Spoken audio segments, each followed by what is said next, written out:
El hombre se había ingeniado en otra tarea, tan lenta y dificultosa que le supuso milenios alcanzar: el dominio del mar.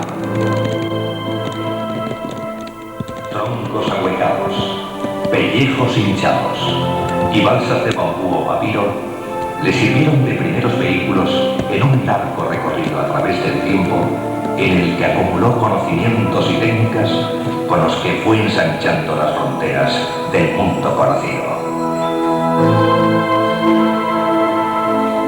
Fue esta continua búsqueda del ignorado, de riquezas y fortuna, y por qué no, de románticas aventuras, lo que condujo a que cierta humanidad, en un determinado momento histórico, se hallase preparada para dar el mayor salto de todos: conquista del océano.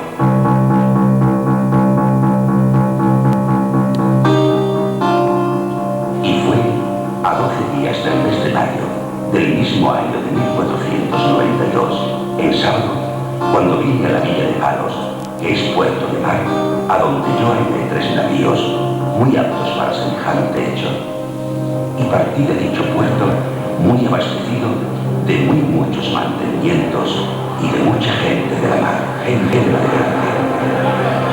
Gente de la guerra, 3 nacionales y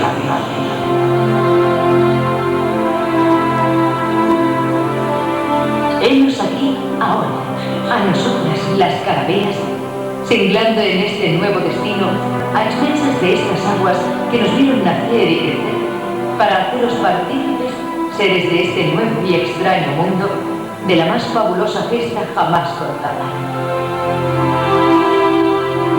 ¿Por qué os preguntaréis? ¿Por qué fuimos nosotras, perdidas en esta esquina del mundo, quienes fuimos en busca de las Indias?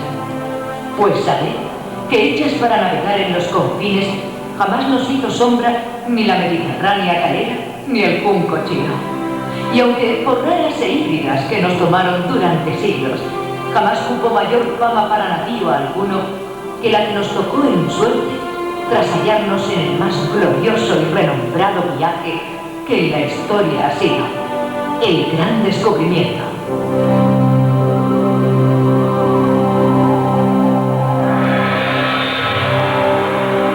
No penséis que aquel hecho memorable fue obra del destino caprichoso o del genio individual.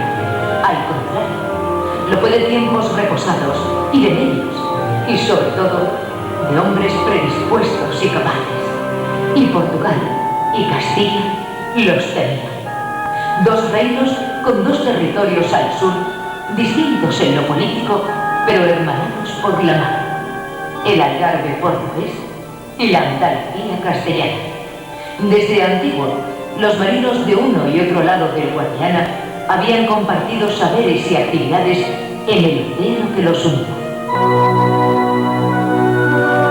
Medido el cristiano siglo XV, el infante de Portugal, don Enrique, llamado el Navegante, había reunido en Sagres a sabios cosmógrafos y pilotos del mundo entero, convirtiendo aquel pequeño lugar del sur ibérico en una extraordinaria escuela de investigación cartográfica y navegación de altura.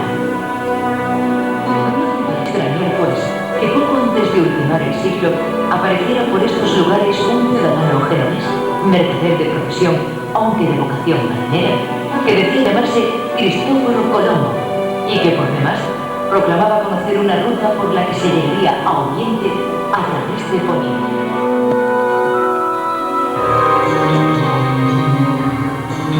Aquel hombre, alto de cuerpo, de rostro luengo y nariz verdeña, llegó a la historia para ofrecerle el trozo de planeta que aún le faltaba.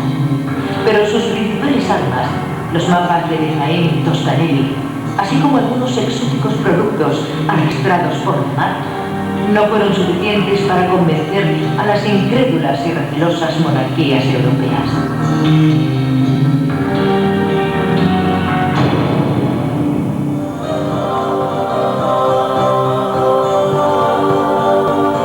De tal suerte que Cristóbal Colón llegó a tierras del condado de Niebla, donde con la muy valiosa ayuda de los monjes franciscanos de la Navidad acabaría por recalar en las sutiles faldas de la reina de Castilla, doña Isabel, quien por aquellos tiempos culminaba su campaña contra el moro de Granada.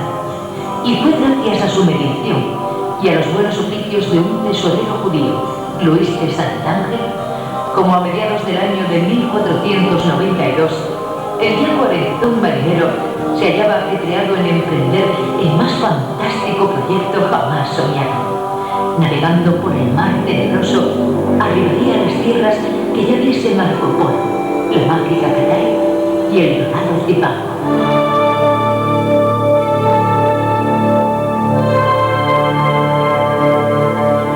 Fue en estos momentos cuando conocimos al ya regiamente nombrado almirante del la mar océano, que vino a dar a la villa de Palos, lugar que bien conocía, como también sabía de sus gentes y de lo que éstas sabían sobre nosotras, las carabelas.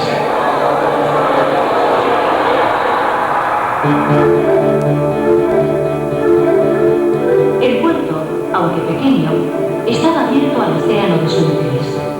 Los palermos, a su vez, eran considerados como los más atrevidos y eficaces marinos en las aventuras canario-africanas, donde tan dados eran en competir andaluces y lusitanos, estos últimos nuestros verdaderos progenitores.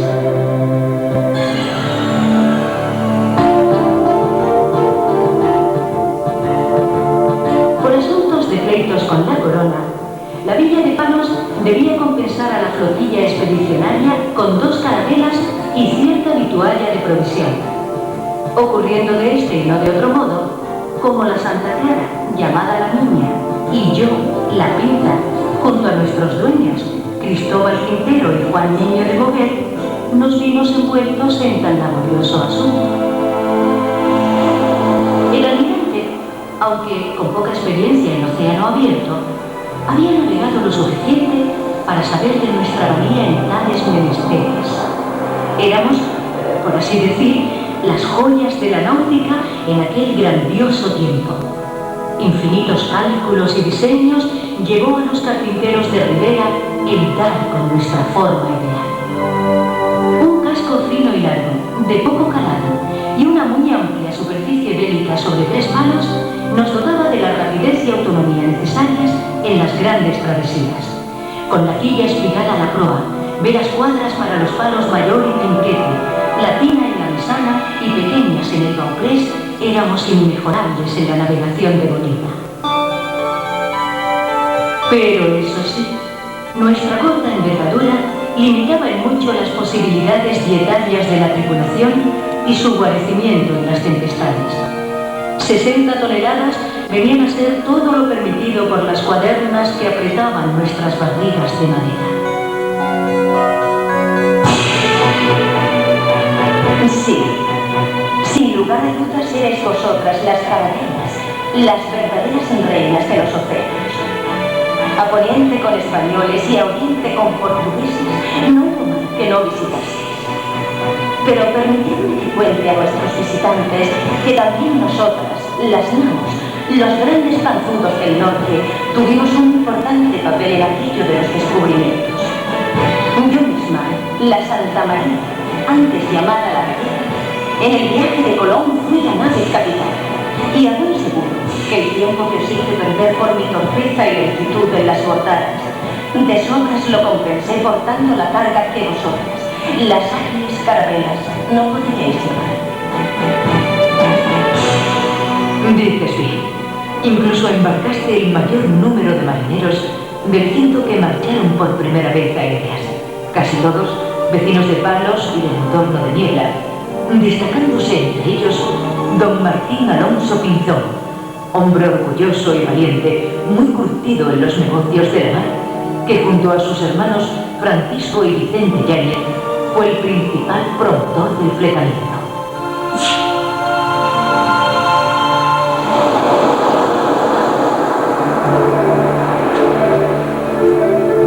Transcurriendo así las cosas, al alba del día 13 de agosto, hombres y naves salimos al océano por la barra de Saltés. Pronto estaríamos junto a los tesoros del Gran Khan, hallaríamos el dorado y tal vez, ¿por qué no?, el ansiado paraíso terrenal.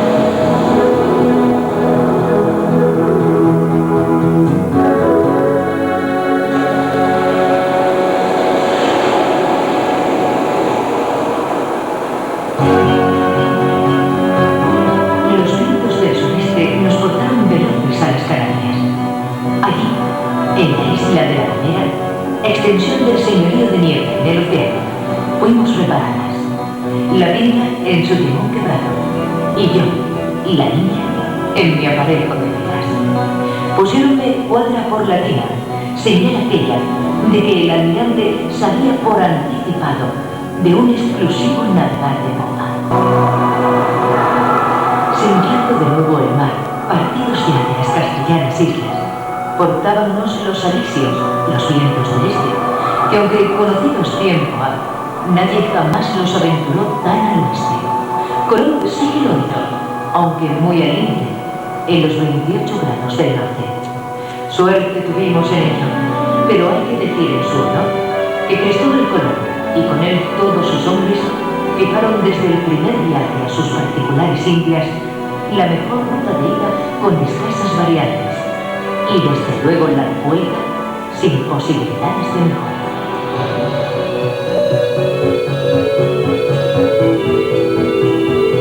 Nuestros navegantes resultaron ser gente sufrida y muy experta. Conocían la velocidad a la estima, solo a la vista del color del mar, de las nubes y del vuelo de los pájaros. Aún no existían correas, cronómetros, ni tan siquiera sextantes, y las agujas flotantes de las brújulas, poco cebadas en el imán, fallaban.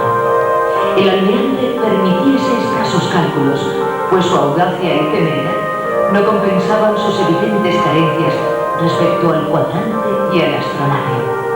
No faltaron, sin embargo, minuciosas mediciones astronómicas que sobre el Sol, la Luna y las constelaciones efectuaban los expertos pilotos y maestres que nos guiaban: Alonso Niño, Juan de la Cosa, Ruiz de Gama y Francisco Martín, quienes siempre parecieron hallarse en lugar cierto y no perdidos en un anchuroso mar sobre el que desde siempre solo se anunciaron catástrofes y calamidades.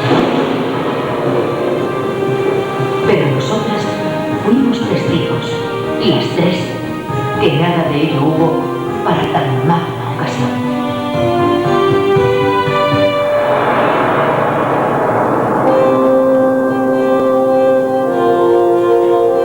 Empeñados en ver motines y venganzas de los marineros contra el almirante, olvidaron los que fabrican la historia que pocas navegaciones se dieron en el mundo tan seguras y de tan buen término como esta.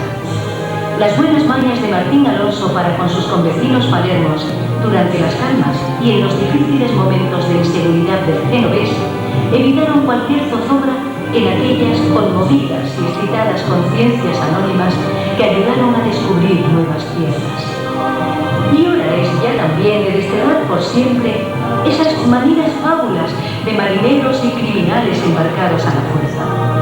No, de seguro que eran gente de bien, gente brava y capaz, que liderados por los pinzones supieron hacer frente a un océano que se agrandaba en muchas millas al que tenía en su cabeza el almirante.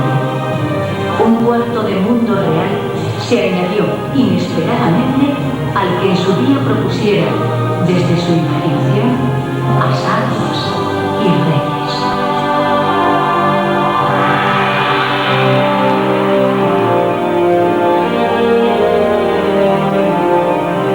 La madrugada del día 12 de octubre de 1492, tras 69 jornadas, navegábamos con mucha mar, rumbo oeste-sudoeste. Y los hombres, muy fatigados por tan largo viaje, mostrábanse ahora presurosos, observando juncos y parderas desde la nave, mientras los de la pinta y los que yo portaba se entretenían recogiendo palillos y pedazos de cañas de aquellas que nacen en la tierra. De hacía 3 días, todos andaban alborozados, restregándose los ojos en adivinar sin equívocos la blanquecina franja que nos anuncia la tierra. Ya en 2 ocasiones, la impaciencia de los centinelas había hecho poner rodilla en tierra al orgulloso almirante, entonando sandes tan emotivas como estériles. Mientras tanto, la quinta, que era más marinera, se nos adelantó lo suficiente como para que el vigía, Juan Rodríguez Bermejo, ya para siempre nombrado Rodrigo de Triana, clamase desde lo más alto del palo mayor el más portentoso grito que imaginarse pudiera.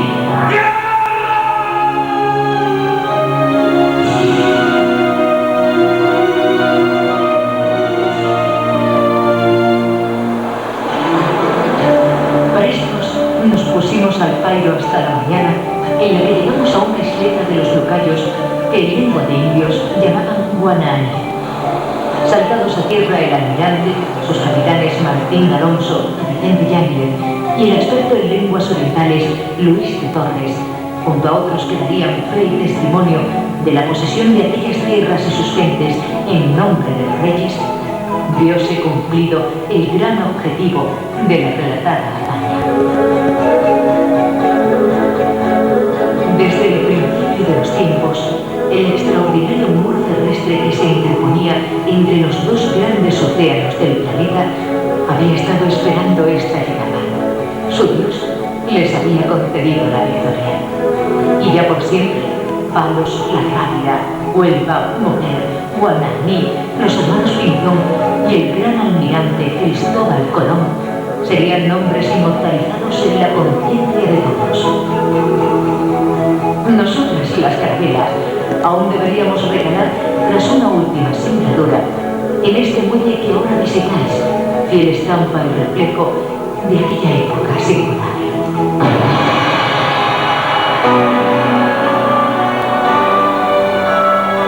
Aquí en La Rábida, puerta del cielo, junto al monasterio que fue mudo testigo de las estrategias de monjes y descubridores, junto a los cielos y las aguas que tantas esperanzas despertaron en el progreso del hombre, invocamos por el justo reconocimiento del pasado glorioso de estos lugares y por su protagonismo futuro y el de sus gentes en una hermanada comunidad iberoamericana. Sería esta, sin duda, la mejor y más merecida herencia que recoger pudieran de sus heroicos antepasados.